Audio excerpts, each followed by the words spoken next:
Por que Jesus, ao evangelizar aquela mulher, ele diz que é água viva? Porque nós precisamos entender que no nosso evangelismo a gente não pode esperar a perfeição da pessoa para ser salva. Porque as pessoas vão lhe dizer assim, ó, vou organizar minha vida. Aí você diz, estou esperando, eu vou orar para você organizar a sua vida e tu te converte. Não, irmão, não tem que esperar. Por isso que Jesus disse que a salvação é como água. Porque para a água você não dá um endereço, você só toma e ela sabe onde trabalhar, ela sabe onde hidratar. Você precisa olhar para qualquer tipo de gente que você evangelize e diz para aquela pessoa, só recebe Jesus. Ele sabe onde tratar na sua vida, Ele sabe onde tocar na sua alma. Só receba Jesus. Evangelho segundo escreveu João, no capítulo 4.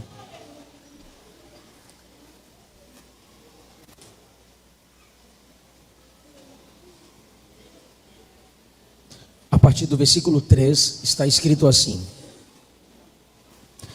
deixou a Judéia e foi outra vez para a Galiléia, e era-lhe necessário passar por Samaria.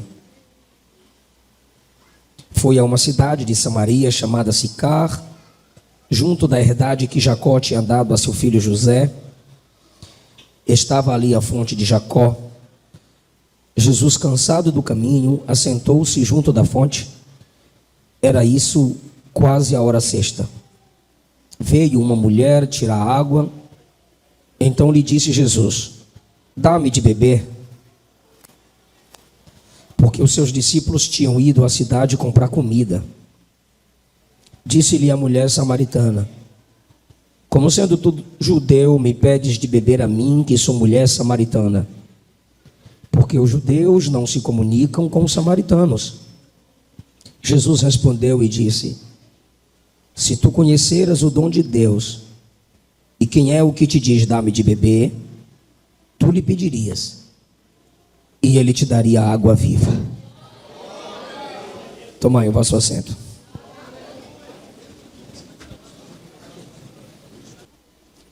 Nós estamos num congresso de missões. Cada um contribui segundo propôs no seu coração, porque missões se faz com dinheiro. Os pastores sempre dizem que o dinheiro de Deus está no bolso dos crentes. Missões é a direção que Jesus nos deu. Eu estou lendo os banners, tá, gente? Missões, semeando a palavra, resgatando vidas. Lá atrás eu não sei o que está escrito. Missões, ali está aplicando Efésios 5, com os pés preparados para anunciar o Evangelho. Mas esse aqui me chamou a atenção. Eis os campos estão brancos.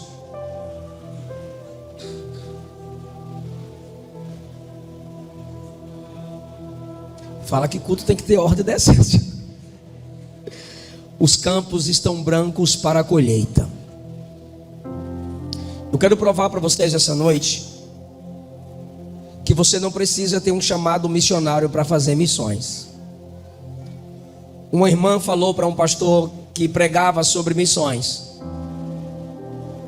Ela disse: pastor, eu já tive desejo de fazer a obra missionária, mas eu percebi que era obra da carne. Aí o pastor disse: eu já li Gálatas 5 sobre as obras da carne várias vezes, e nas obras da carne eu não vi a palavra missões.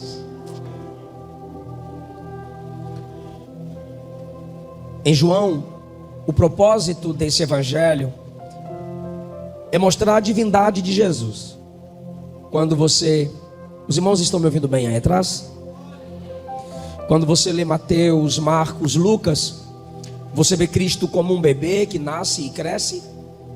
Você vê em Lucas Jesus, o homem perfeito.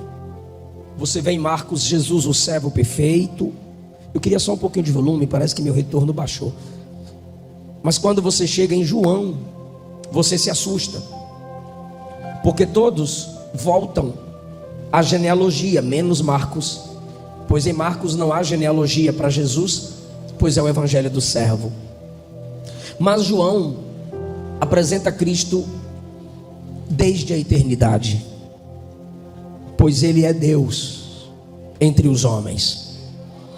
Em João 1, o profeta João apresenta Jesus como o Cordeiro de Deus que tira o pecado do mundo, porque Jesus não precisou morrer para começar a salvar. Aqueles que eram do Antigo Testamento eram salvos esperando Jesus, o Cordeiro que viria. Nós fomos e somos salvos crendo no Cordeiro que já veio. Por isso a expressão de João é: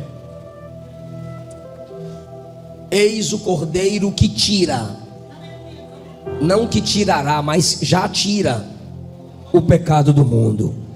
Enquanto João estava vendo Jesus, qualquer pessoa que estava crendo nele antes dele ter vindo, e crendo nele, vendo-o ali, já estava recebendo perdão pelos seus pecados. Em João capítulo 2, Jesus faz um sinal público diante dos seus discípulos, e depois ele purifica o templo. Purificar o templo limpa por um momento específico daquilo que nunca deveria estar lá, que impedia os adoradores de trazerem as ofertas de casa. Eles compravam as ofertas no templo. Então era um tipo de oferta que era entregue a Deus sem nenhum esforço familiar, pois no Antigo Testamento a prática era trazer o cordeiro de casa até o templo para adorar. Mas os sacerdotes corruptos diziam: não, nós temos vários cordeiros aqui em Jerusalém, é só vocês trazerem o dinheiro, que a gente vende o cordeiro aqui no templo para vocês. É isso que Jesus chama-os de ladrões, porque eram cordeiros mancos, manchados, e a adoração tinha que vir de casa e não ser operada ali no templo. Eles estavam formando hipócritas, pois a pessoa não preparava o animal para o sacrifício, não cuidava, não separava em casa.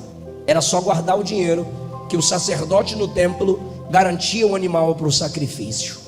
Estavam roubando do povo o direito de preparar a sua oferta com amor, carinho e dedicação ao Senhor. O culto se tornou mecânico, e Jesus cumpre o salmo que sobre ele diz: o zelo da tua casa me consome.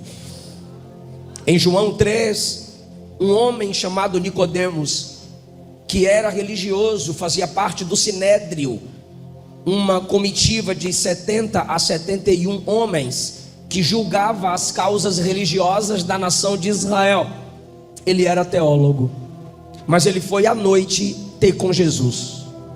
Ele já estava crendo em Jesus à distância e queria ter mais certeza de quem Cristo era. Mas sendo ele religioso e fazendo parte do Sinédrio, se você já leu os evangelhos, você sabe que o Sinédrio odiava Jesus. Então ele vai de noite até Jesus para ninguém saber que ele foi no culto, para ninguém saber que ele foi ter com Jesus. E ele chega lá e já elogia Jesus, mas ele trata Jesus como um mestre comum. Mestre, sabemos que és mestre vindo de Deus, e que ninguém pode fazer os sinais que tu fazes se Deus não for com ele. Aí ele chega elogiando Jesus, e Jesus não se deixa levar por elogios. Jesus simplesmente olha para ele e diz: se você não nascer de novo, você não vê o meu reino e nem entra no meu reino. Aí ele quis debater com Jesus: então eu vou ter que voltar para o ventre da minha mãe? Aí Jesus diz: tu é mestre em Israel e não está entendendo o que eu estou falando? Aquele que não nascer de cima não pode fazer parte do meu reino. O que Jesus está dizendo é: sua tradição é de baixo, mas o meu evangelho é de cima. E o que é nascer é vir à vida, é aparecer para a vida, sair, fluir para viver. Você precisa receber a vida do céu, Nicodemos. E para Nicodemos, no secreto, Jesus prega a mensagem mais poderosa do Novo Testamento. Porque Deus amou o mundo de tal maneira que deu o seu Filho unigênito, para que todo aquele que nele crê não pereça, mas tenha a vida eterna. depois da pregação de Jesus para Nicodemos, em João 3, quem prega sobre Jesus é João Batista de novo. Batista não é sobrenome, é função, batizador. João batizava e Jesus também batizava. O batismo de João era para preparar as pessoas para irem ter com Jesus. João batizava preparando e Jesus batizava os preparados. João batizava para converter, Jesus batizava os convertidos. E começaram a fazer uma comparação entre o batismo de João e o batismo de Jesus. E os discípulos de João vieram até João e disseram: o povo que te ouvia está ouvindo o Jesus que tu falou dele lá no capítulo 1. Aí João diz: ninguém tem nada se do céu não for lhe dado. O que João está dizendo é: todo esse povo que está indo atrás dele foi o Pai que deu a ele. Segunda coisa que João disse é: o amigo do noivo não é dono da noiva. A noiva se alegra com o noivo. O amigo do noivo se alegra só de ouvir o noivo. O que João está dizendo é: quem está lá é o povo dele, é a noiva dele. Eu não mando nesse povo, eu só sou amigo dele. A terceira coisa que João disse foi: a igreja dele vai crescer mais, porque convém que eu diminua e que ele cresça. A partir dali a igreja de João diminui, ele é preso, a cabeça é arrancada. E a igreja de Jesus continua crescendo, até hoje está crescendo, olha ela aqui. A profecia de João se cumpriu. Depois que João prega publicamente que a igreja de Jesus deveria crescer, a conversa dos discípulos de João, comparando o ministério de Jesus com João, chegou lá nos fariseus. Capítulo 4, versículo 1 que a gente leu. Os fariseus então, sabendo que Jesus está batizando através de seus discípulos mais pessoas do que João batizava, é problema, é uma perseguição antecipada. Jesus tem medo? Não, ele é o Todo-Poderoso. Jesus não tinha argumento para debater com os fariseus? Óbvio que tinha, ele é a própria sabedoria encarnada. Então por que Jesus vai se retirar daquele ambiente só porque os fariseus agora estão comparando a igreja de Jesus com a igreja de João? Porque chegando nos fariseus, a contenda vai se multiplicar e eles vão respeitar mais João do que Jesus, porque João começou o ministério primeiro.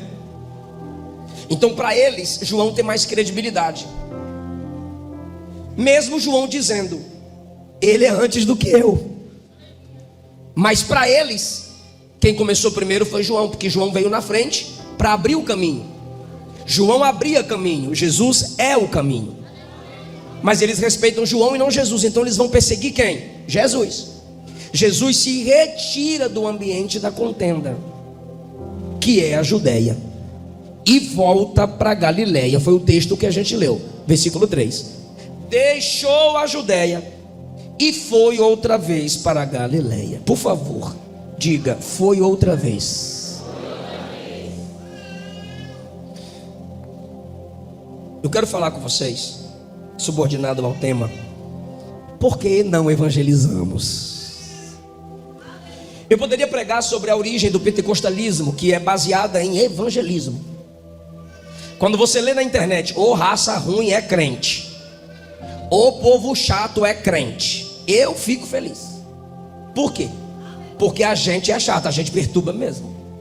Agora, se você não evangeliza, isso não é para você. Tu não é chato não, tu é de boa. Não, tu não é chata não, você é top. Você não é quente nem frio. Jesus já vomitou tu. Você está em cima do muro, você não incomoda ninguém, você não confronta ninguém. Agora, o pentecostalismo é chato. Não aguenta ver uma pessoa desviada. Vai para a igreja, tá virando desigrejado, vai para o inferno, hein? Rapaz, isso é pecado. Bora pro culto. Tô orando por você, viu, perturbado. Pentecostal incomoda os outros. É a nossa origem. E a gente aprende isso com quem? Com Jesus. Se o seu pentecostalismo não é cristocêntrico, ele é falso. Porque o quadrilátero pentecostal é cristocêntrico. E eu provo. Qual é o nosso lema? Jesus Cristo salva. Quem salva? Jesus Cristo cura. Quem cura? Jesus Cristo batiza com o Espírito Santo. Quem batiza? Jesus Cristo breve vem. Quem breve vem? Então o pentecostalismo tem a obrigação de ser cristocêntrico. Então vamos aprender a evangelizar com Jesus aqui hoje. Eu vou provar para alguns por que eles não evangelizam. Primeiro, porque eles não podem retornar em algumas Galileias.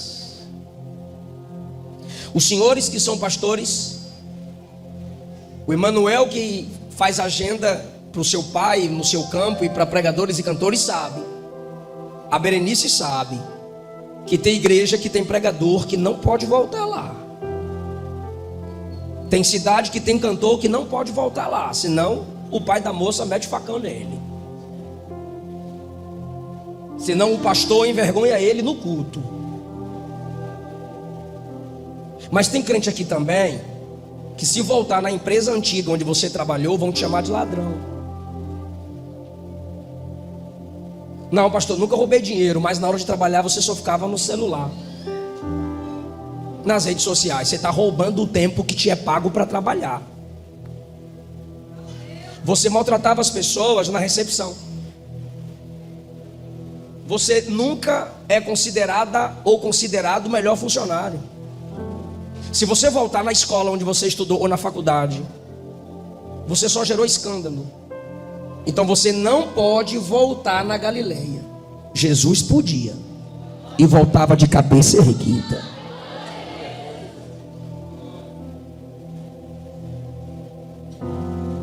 Moisés, eis-me aqui, Senhor. Volta lá no Egito. O Egito? Volto não. Qual era o medo dele do Egito? Ele saiu de lá, Jacó, eu quero a minha benção, depois tu sobe, me dá a minha benção, depois eu te largo. Aí o anjo disse: qual é o teu nome? Sabe quem fez essa pergunta para ele? Lá atrás? O pai. E ele mentiu para o pai. Aí o anjo faz a mesma pergunta que o anjo havia feito para ele lembrar de casa. Aí em Gênesis 35 o Senhor disse: volta para Betel e volta para a casa de teus pais. Mas no meio do caminho eu vou encontrar com Esaú. Pois é, tu vai arrumando as coisas, retrocedendo. Então Moisés volta para o Egito, se assenta com os anciãos e se acerta. E Jacó vem retrocedendo, passa por Betel, encontra com Esaú e chega em casa. A mãe já tinha morrido e ele consegue ainda ter contato com o pai, quem ele enganou. Deus não abençoará o seu futuro se em arrependimento você não se dedica a tratar o seu passado.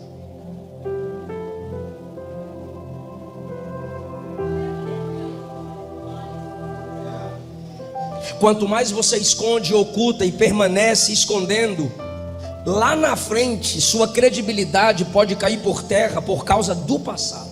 Aí você diz: ah, pastor, mas passado é passado. Não confessado, não arrependido, ainda é pecado. E a Bíblia diz: teu pecado te achará. Você pode voltar na Galileia? Mau testemunho impede o nosso evangelismo. Você pode voltar onde você começou? Você, obreiro, pode voltar na sua primeira igreja, primeira congregação? Você pode voltar lá naquela rua onde você brincava com os meninos e com as meninas? O nome de Jesus está atrelado ao nosso. Josué capítulo 7, ele chora dizendo: Senhor, por causa do pecado de Acã, seu nome está sendo envergonhado.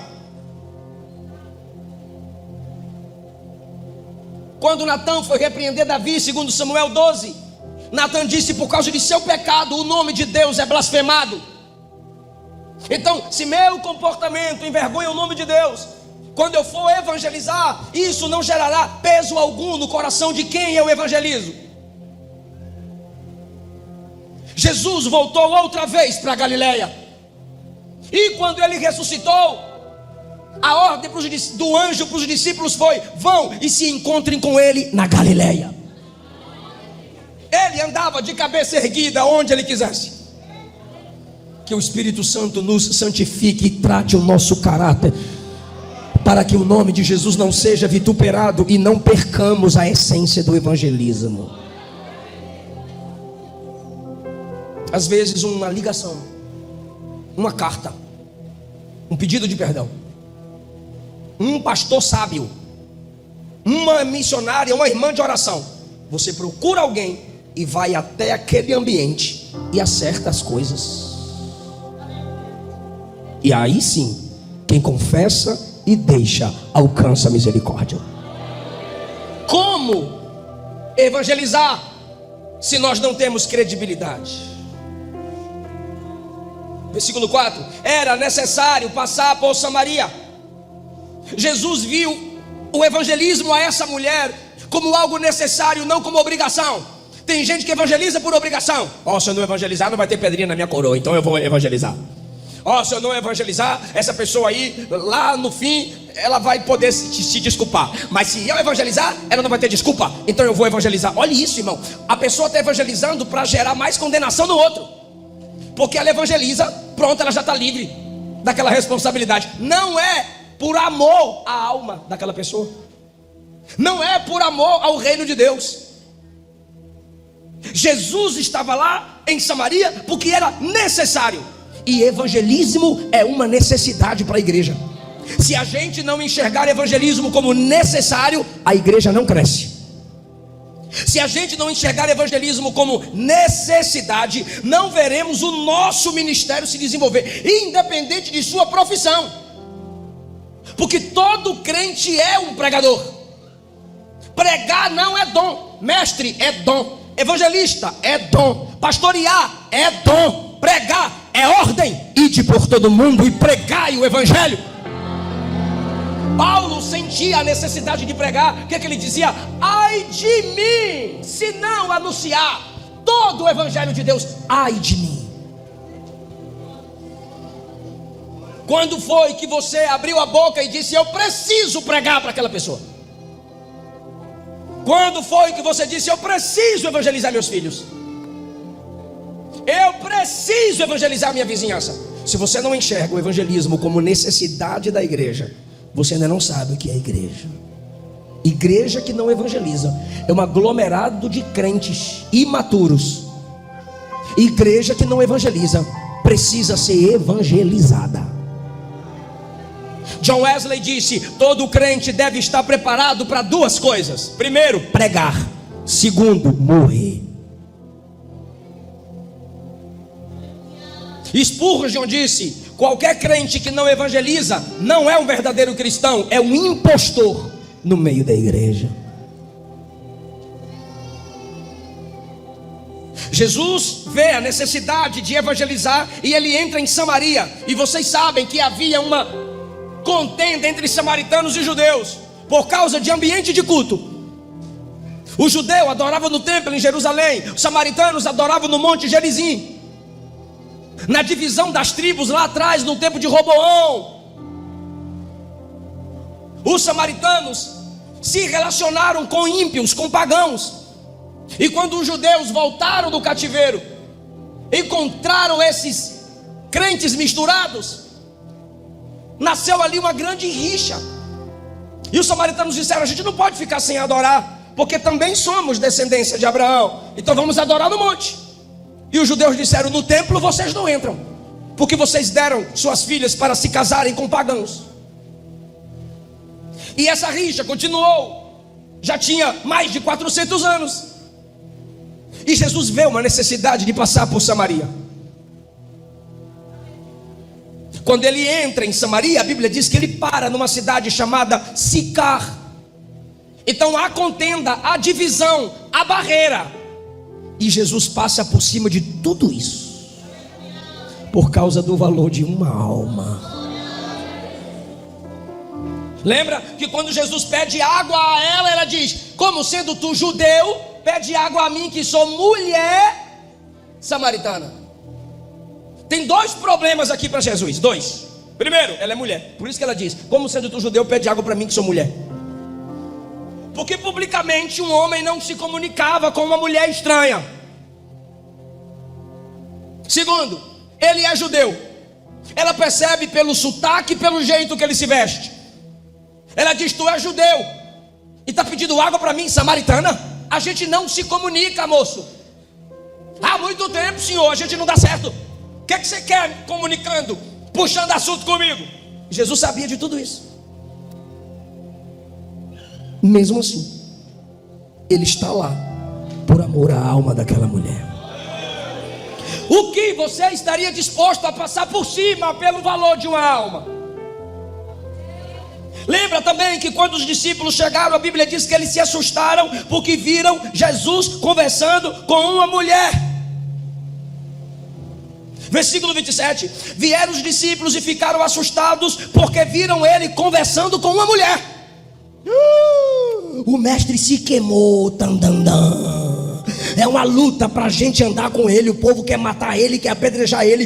Ele vem publicamente e conversa com uma mulher. E agora? Aí o outro disse: cala a boca, fala nada não. Está escrito: nenhum teve coragem de falar com Jesus. Mas eles se escandalizaram.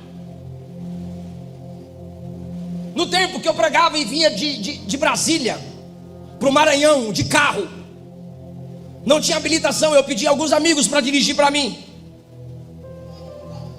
lutando para abrir porta para pregar pelo Tocantins e Maranhão.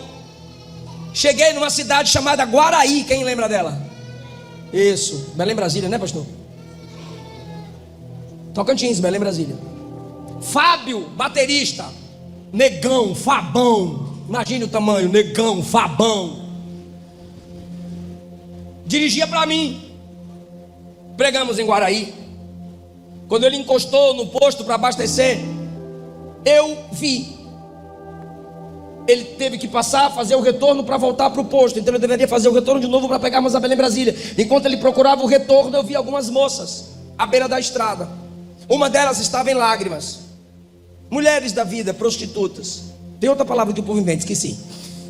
E aí, eu a vi chorando. Ele não viu. Mas ela estava na condição de mulher da vida. Quando ele abasteceu, que ligou o carro, eu disse: quando a gente pegar Belém, Brasília, você para naquelas meninas. Ele fez Falei: é sério, você para lá nas meninas. Ele: você é doido? Você acabou de pregar.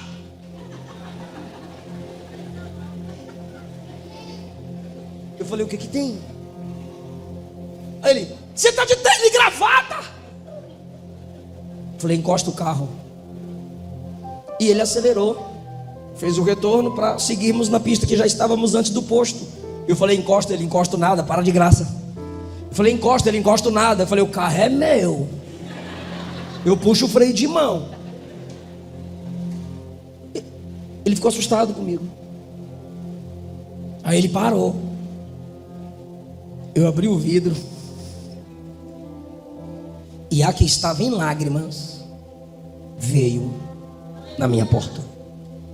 E quando ela chegou, ela disse: vocês são crentes? Eu disse: sim, eu sou pastor, pregador do evangelho, e esse é meu amigo. Eu já fiquei preocupado também quando a menina veio com tudo assim para cima. Falei: sim, eu sou pastor, pregador, ele é meu amigo. Ela disse: eu não estou perguntando, eu estou afirmando, eu sei que vocês são crentes. Aí ele: ah, que bom, melhor. Na janela ela disse: já que vocês são crentes, me dá um folheto. Um folheto evangelístico. Eu tive que disfarçar. Eu disse: tá, eu vou te dar um folheto. E eu procurei aqui, procurei no porta-luva, procurei, Fabão. Tu sabe que não tem, né? Eu querendo ser um evangelista. Pois ela me deixou com vergonha, porque o que ela estava dizendo era: se você é crente, você deveria ter um folheto. Aí eu disse: não tem, moça. Ela disse: então fala alguma coisa de Jesus para mim. Eu preciso ouvir alguma coisa de Jesus. Eu evangelizei aquela moça. Quando eu saí dali, Fabão dirigindo disse: é, varão, parabéns. Falei: Fábio, eu aprendi a não colocar a minha reputação acima do valor de uma alma.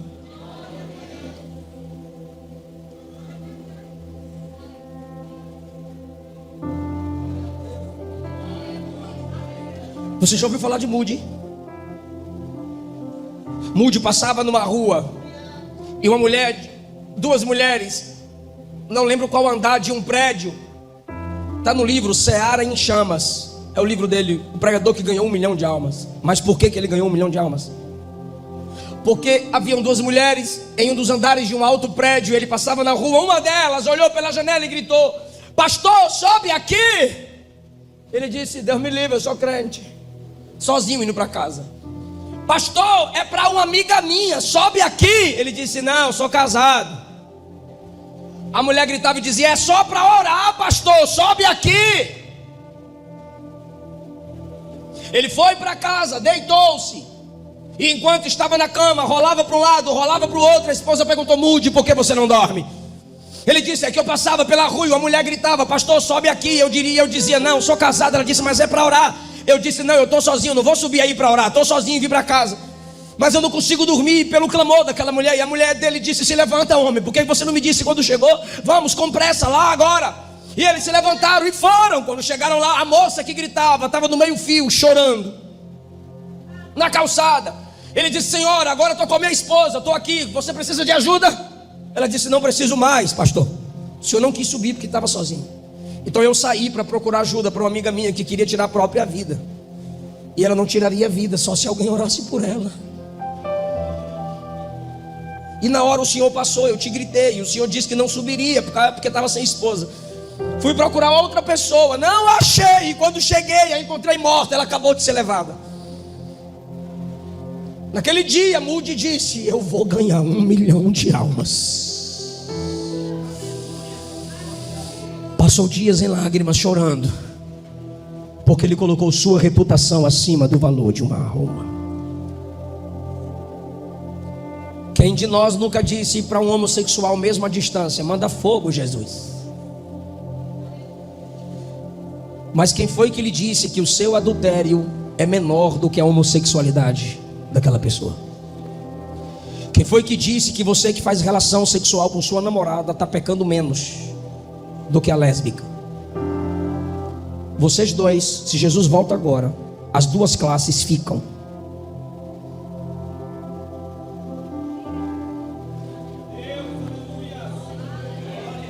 Não é porque você é hétero que você é santo.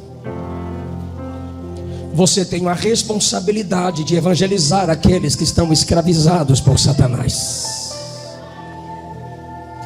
Então a gente diz: eu não gosto nem de ficar perto, me incomoda, não sei o que vão dizer se me virem. Mas para dizer Jesus te ama, quer te salvar e quer mudar a sua vida, às vezes é necessário passar por cima do próprio preconceito. Você pode ter um preconceito, um conceito estabelecido antes. Eu tenho um preconceito. O meu conceito de família é homem e mulher. Eu tenho um conceito estabelecido antes. Mas homofóbico não sou. Então a gente conversa. Eu te evangelizo. Eu te apresento Cristo. Eu te respeito como ser humano. E você me respeita, pois eu não tenho que mentir só porque você mente dizendo que é mulher. Essa é a sua mentira. Não me obrigue a mentir. Aí a gente conversa. Agora, se pra gente conversar eu tenho que mentir, concordar com sua mentira, aí é 2 pecadores, um mentiroso e um homossexual. Aí não dá certo. É isso que ideologia de gênero quer fazer. Quer que você concorde com a mentira do outro. E a igreja foi chamada para pregar a verdade. Meus irmãos, eu poderia estar pregando a mesma mensagem que preguei ontem, mas eu vim aqui honrar esse congresso e o tema de vocês. E o Espírito Santo está despertando essa igreja hoje para o evangelismo. E ele levanta missionários e missionárias pelo poder do evangelho. Não perca tempo. Eu disse que no capítulo 1 Jesus está salvando os discípulos de João. No 2 ele está purificando o templo. No 3 ele está pregando para Nicodemos. No 4 ele prega para a mulher samaritana. No 5 ele prega para o paralítico. No 6 ele prega para a multidão que o abandona. No 7 ele prega no templo. No 8 ele prega para a mulher adúltera. No 9 ele prega para o cego. No 10 ele prega para os falsos religiosos. No 11 ele prega aos perseguidores. No 12 ele prega aos discípulos. No 13 ele prega aos discípulos. Ele está sempre pregando, porque ganhadores de almas não perdem tempo. Não perca tempo. Por quê? Porque se você perder tempo, quem te cerca vai passar a eternidade no inferno. E no inferno eles não perdem a consciência, vão se lembrar de você.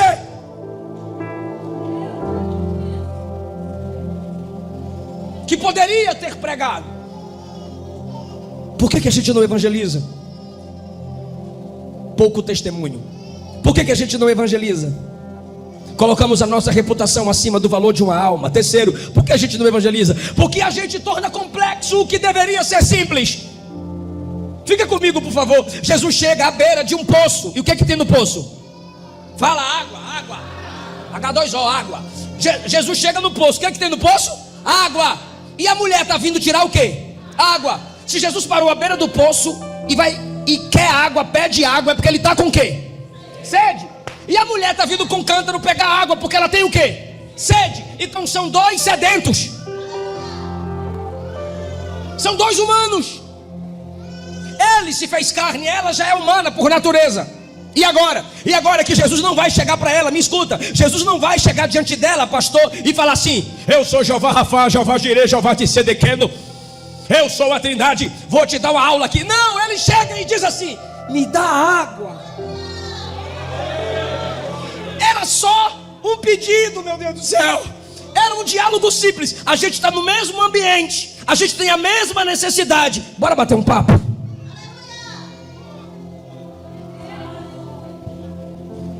É que você não precisa pregar as regras da hermenêutica, exegese e homilética para evangelizar. Você precisa aprender a falar as coisas simples da vida. Como os jovens fazem. E aí, seu time perdeu? Perdeu, velho. Rapaz, eu faço parte de um time que nunca perde. Quem aqui não tem problemas financeiros? Começa conversando com o ímpio sobre problemas financeiros. Daqui a pouco você está dizendo: o meu Deus é o dono da prata e do ouro, Ele é o meu pastor e nada me falta. É simples, meu Deus do céu. Quem aqui não tem discordância política? Você não pode colocar seu partido e para quem você vota como a única solução. Vocês começam conversando sobre política, mas no final apresenta Cristo como o perfeito governo, o perfeito rei, e que um dia Ele vai colocar todas as coisas no seu devido lugar. São diálogos simples da vida que a gente pode iniciar conversando com alguém. Fui pregar nos Estados Unidos ano passado e conheci, esse ano ainda, e conheci o evangelista. Pastor de uma igreja não podia me buscar para pregar, e ele mandou um Uber. Um crente da igreja que fazia Uber. O cara trabalhava na Marinha aqui no Brasil. Aí Deus disse para ele: vá para os Estados Unidos. Ele abriu mão do seu trabalho e foi para os Estados Unidos fazer Uber. Aí ele chorava, ele dizia: pastor, eu chorava. Eu aqui nesse carro fazendo Uber, 58 anos de idade, sendo Uber nos Estados Unidos, aprendendo a falar inglês, sendo humilhado. Eu não entendia por quê. Olha o que ele disse, mas hoje eu entendo. Aí ele começou a me mostrar um monte de vídeo que ele coloca o celular, como aqueles Ubers fazem vídeos, tem uma câmerazinha. Ele começou a me mostrar um monte de vídeo, ele evangelizando homossexuais. Homossexuais americanos em prantos aceitando a Jesus. Ele evangelizando muçulmanos. Ele contou comigo 113 muçulmanos ele ganhou para Jesus fazendo Uber. Abriu mão do seu salário para ganhar almas lá, fazendo Uber. Aí eu disse: por que Jesus fez isso com você? Sabe o que ele disse? Eu era evangelista de carteirinha, eu era evangelista de terno e gravata, não ganhava alma coisa nenhuma, evangelista que não evangelizava ninguém. Hoje eu sou de fato evangelista. Quem pode levantar a mão? Diga: dá minha alma, Senhor. Abra a boca e vou falar: dá minha alma, Senhor. E como que ele ganhou muçulmanos? Fazendo perguntas sobre o Alcorão e comparando com a Bíblia Sagrada. E a maioria de muçulmanos que ele ganha é mulheres, que o Alcorão maltrata as mulheres. Aí ele comparava com o Alcorão, dizia: ó, lá no Antigo Testamento já diz assim, ó, que Deus fez macho e fêmea, e Deus falou para os dois assim, ó: vocês vão governar. Os dois são formados à minha imagem e semelhança. Ó, aqui em Efésios 5, ó, o homem não pode matar a mulher, tem que dar a vida por ela. É, moço, o evangelho é assim, Jesus é assim. E ele foi ganhando muçulmanas para Jesus. Mulher, me dá água. Como tu sendo judeu me pede água, que sou mulher samaritana? Aí Jesus disse: se você conhecesse quem está te pedindo água, você pediria, ele te daria. Olha isso. Ele disse assim para ela: me dá água. Resumindo, ela disse: dou não. Aí ela que disse para ele: dou não, escutou isso aqui dele, ó: se você me pedisse, eu te daria. E a água que eu tenho é melhor que a tua. Porque a tua é do poço de Jacó. A minha água é viva, é do céu, é vida eterna, é água da salvação. Pastor, o que é isso? Eu sei porque você não evangeliza. Porque você paga o mal com o mal. E quem paga o mal com o mal quebra a autoridade do evangelismo. Eu lembro quando eu era criança e eu dizia que eu era pastor. Aí eu passava na rua, os colegas de rua diziam: ei, filhote de pastor alemão. Só porque eu dizia que eu era pastor, mas pequeno, meu Deus do céu, criança. Aí eu ficava rouco, como eu fico até hoje. Aí me chamavam de pato rouco. Aí quando eles me chamavam de pato rouco e de filhote de pastor alemão, eu revidava, era colega da rua. Eu dizia: teu pai, filho do cão. Pato rouco, sua mãe. Olha isso. Aí meu pai dizia: como é que você vai ganhar esses meninos para Jesus?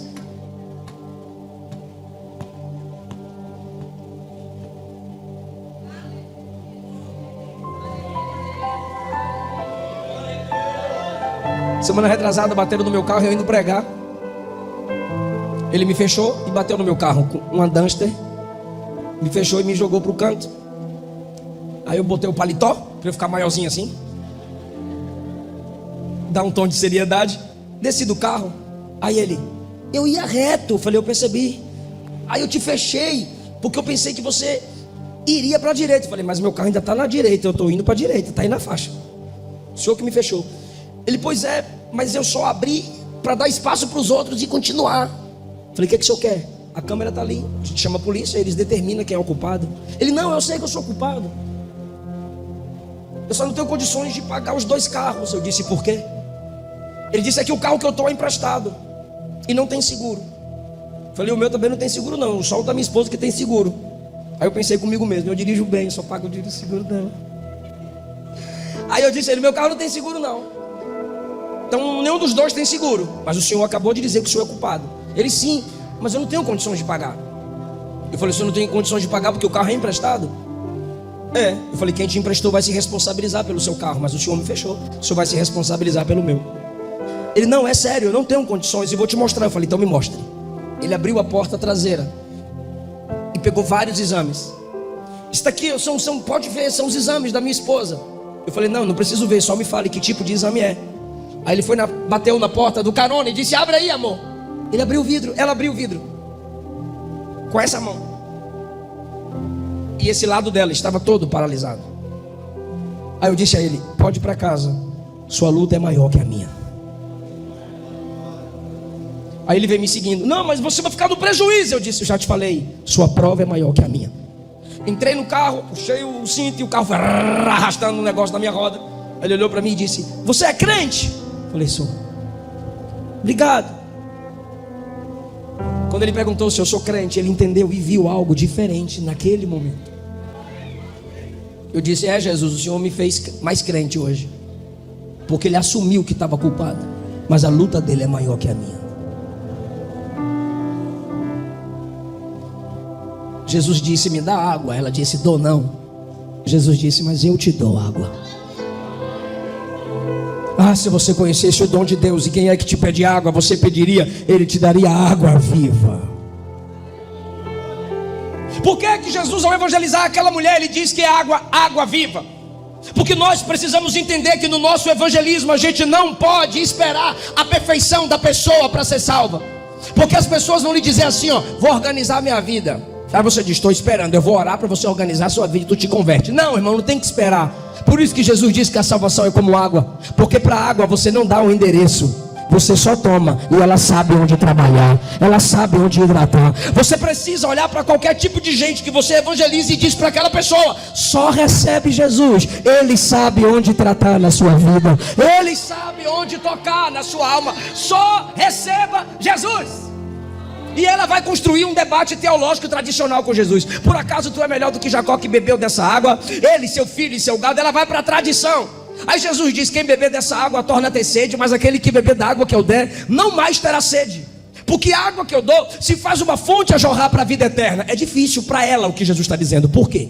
Porque Jesus está olhando para dentro dela. Eu vou te provar agora. Jesus está olhando para o passado dela, para dentro dela. Ele está falando assim, ó: quem bebe dessa água torna a ter sede. Aí ela: então me dá dessa água, que eu não quero voltar aqui mais não.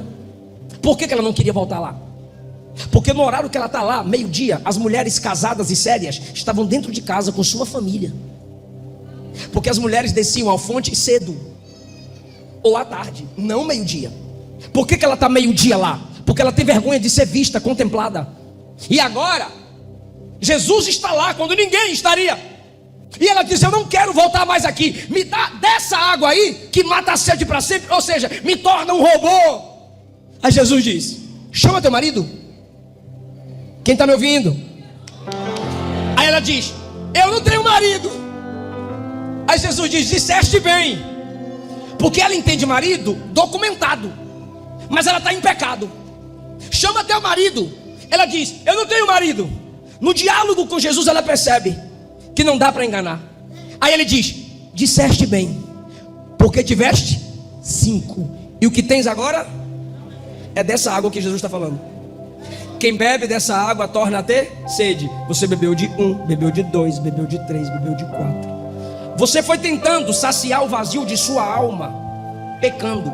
Você foi tentando saciar a sede da sua alma, destruindo casamentos. Você foi tentando saciar a sede da sua alma, se relacionando com vários tipos de gente. Essa água sempre te tornará mais vazia, porque homem nenhum, ser humano algum, pode preencher o vazio do tamanho de Deus que está dentro de você.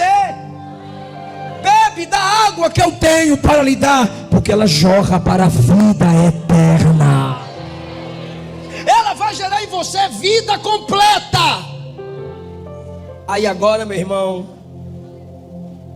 ela quer falar de adoração e diz assim: onde se deve adorar? No templo ou no monte? Lá vai ela de novo falar de tradição teológica. A primeira tradição é se Jesus é maior que Jacó. Agora, a segunda tradição é: os judeus que você faz parte adoram no templo. Os samaritanos, do qual eu faço parte, adoram no monte. Onde é o local certo de adorar? Ela já está com desejo de adorar. Deixa eu te falar algo da parte de Deus, igreja que está me escutando. Se você começar a falar de Jesus, as pessoas que te cercam terão sede do Jesus que você serve. As pessoas que te cercam terão sede daquilo que você também tem sede. A pergunta dela agora é sobre adoração.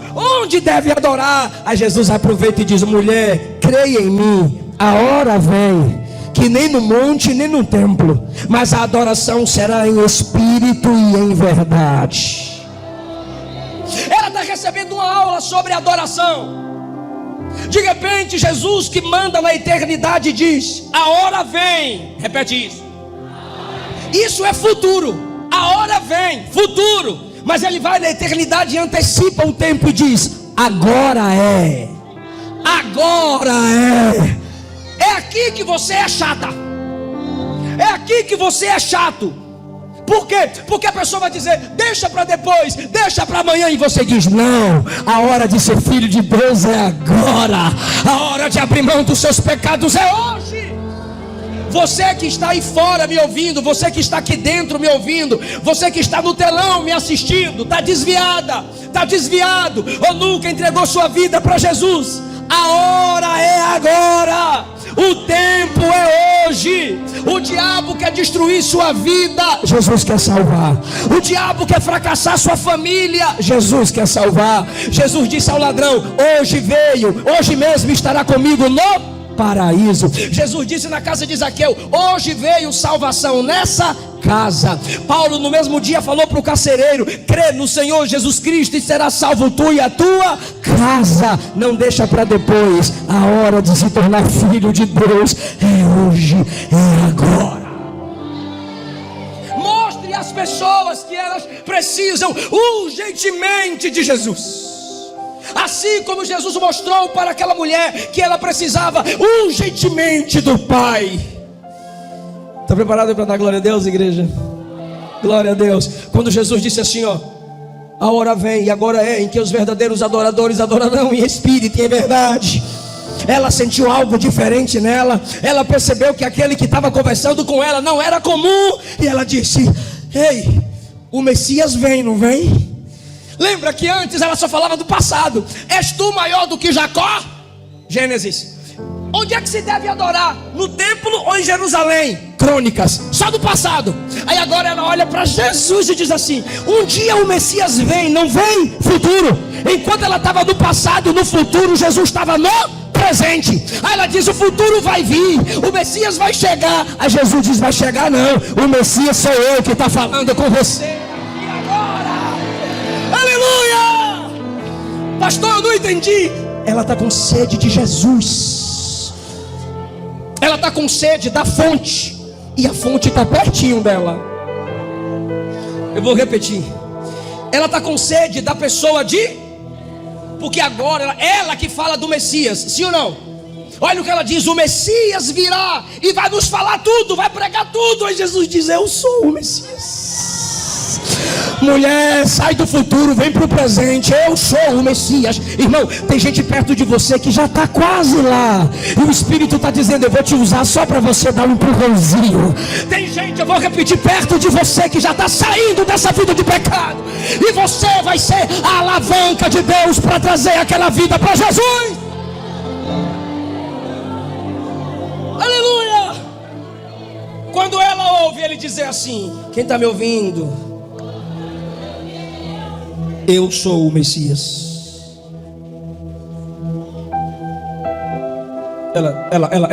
Ela diz: tu é o Messias? Ele diz: eu sou o Messias. Ela não debate mais. Ela não questiona mais. Igreja, fica comigo.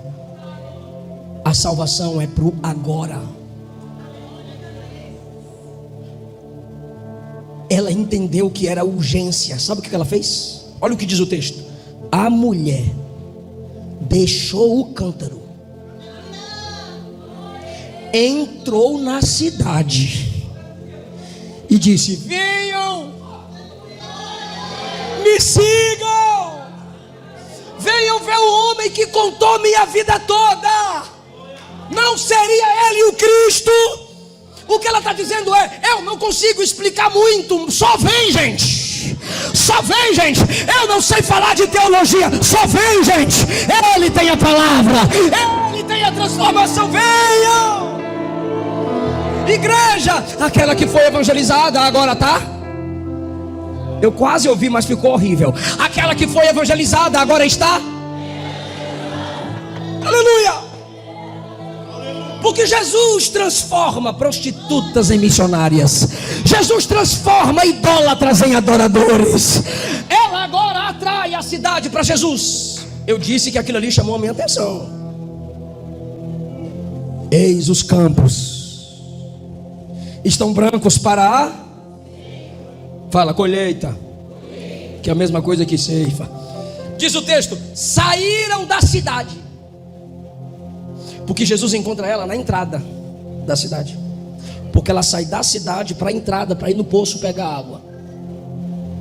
Mas ela tinha levado um cântaro. Eu tenho duas observações a fazer com o cântaro.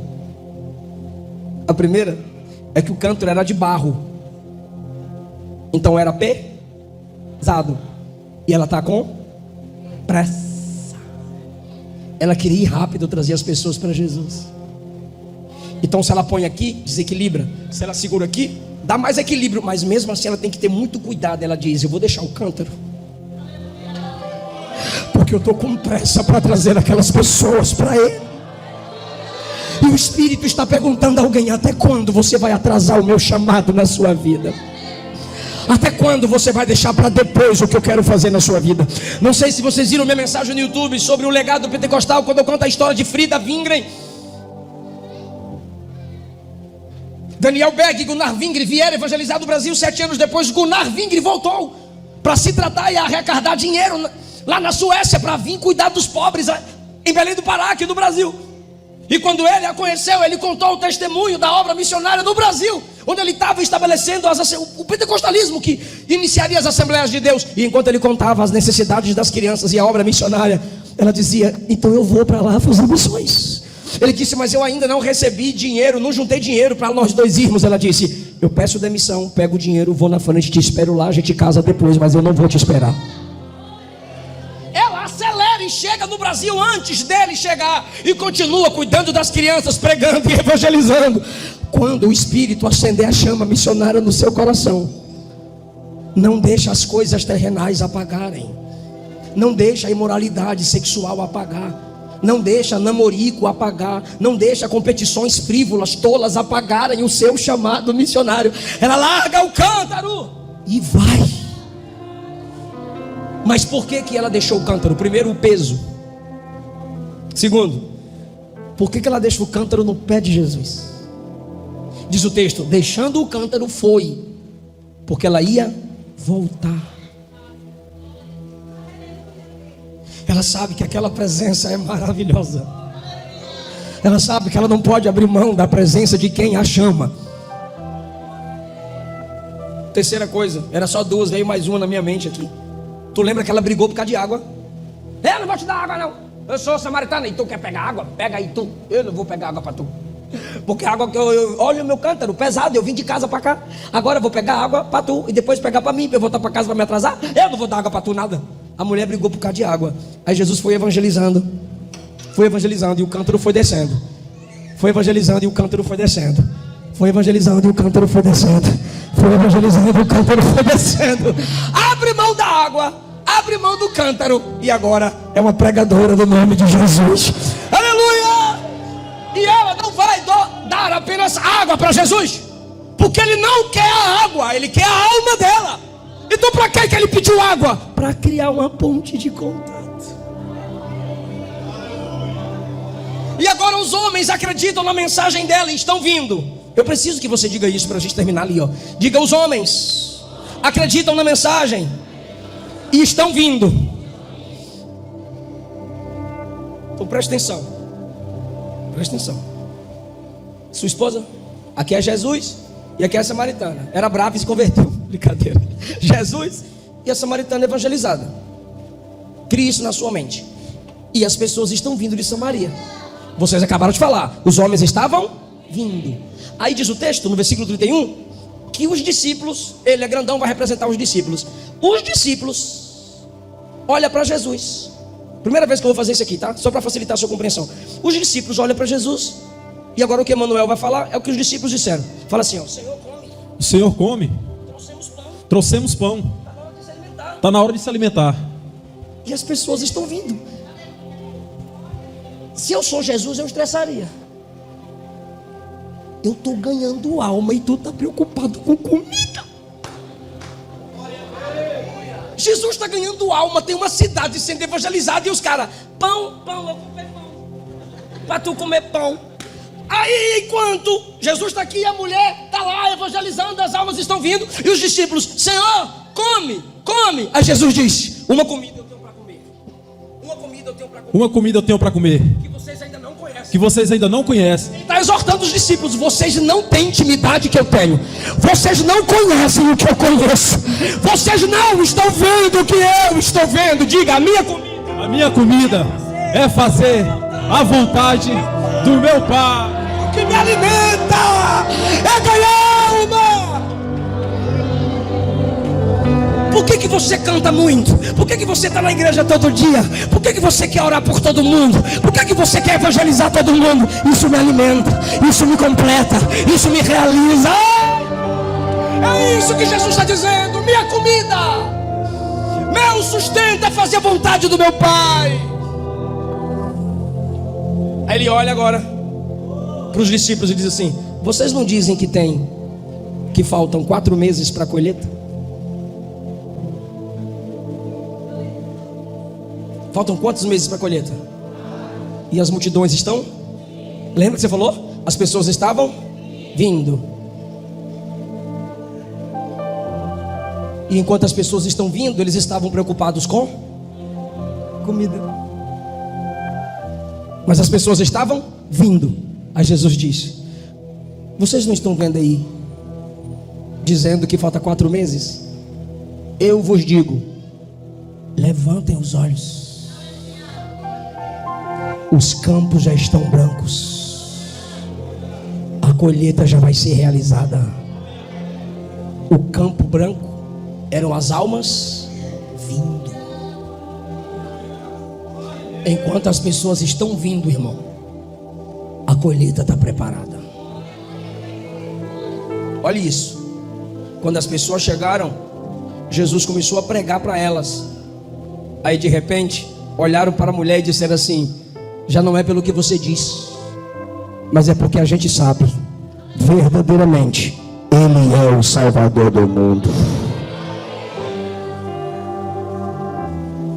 Se você evangelizar na eternidade, Deus vai revelar quantas almas estarão na sua conta. Eu te dou um exemplo. Arredonda para 3.000. Já fechei a Bíblia. Quantas almas Pedro ganhou no dia de Pentecostes? Não, arredonda, me ajuda. Quantas almas Pedro ganhou no dia de Pentecostes? 3.000. Opa, que galardão do Pedrão, hein? Mas quem trouxe Pedro para Jesus? André. Aí eu me pergunto, se o galardão de Pedrão, porque ganhou 3.000, é grande, imagine o galardão do André, que ganhou Pedro, que ganhou 3.000. Como assim, pastor? É que André estava sempre trazendo alguém. Quem trouxe o rapaz com 5 pães e 2 peixinhos? André. João 6. Quem trouxe os gregos para ouvir Jesus pregar em João 12? André. E quem trouxe Pedro? André. Ele saía catando gente: vem para Jesus, bora pro culto, eu pago o Uber, vou mandar a carroça, vou de bike te buscar. Ele andava perturbando as pessoas para levar para Jesus. Imagine o galardão do André. Imagine o galardão de Billy Graham. Mas quem ganhou o Billy Graham? Ah, pastor John Wesley. John Wesley era 6 meses evangelizando e 6 meses orando e se preparando para evangelizar os índios. Imagine o galardão da mãe de John Wesley. Tem gente que sua voz alcançou, seu testemunho alcançou, seu evangelismo alcançou, e você nem sabe, mas na eternidade, quem pode ficar em pé dando glória a Deus?